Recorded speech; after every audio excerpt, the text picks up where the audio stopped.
ভারতকে সতর্কবার্তা দিল পাকিস্তান। এদিকে ভারতের জন্য নতুন আতঙ্ক। তুরস্ক থেকে এসেছে অত্যাধুনিক সমরাস্ত্র C-130 এই মডেলের বিমান, যে বিমানগুলো সমরাস্ত্র বহন করে 7টি ফ্লাইট পরিচালনা করেছে পাকিস্তানে। যদিও তুরস্কের ডিফেন্স মিনিস্ট্রি এই বিষয়টাকে অস্বীকার করেছে। তারা বলেছে যে আমরা পাকিস্তানে কোনো ধরনের সমরাস্ত্র বহনকারী কোনো বিমান আমরা পাকিস্তানে প্রেরণ করিনি।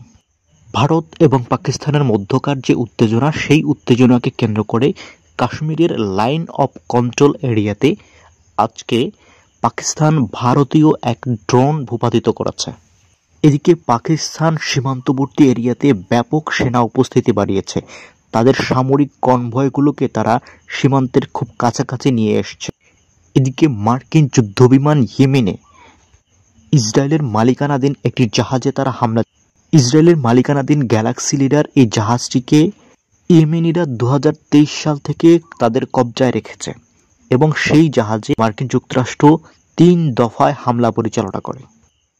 মার্কিন যুক্তরাষ্ট্রের এই হামলার পরেই ইয়েমেনিরা তাদেরকে সতর্কবার্তা দিয়েছে যে তারা তাদের হামলার মাত্রা আরও বাড়িয়ে দিবে।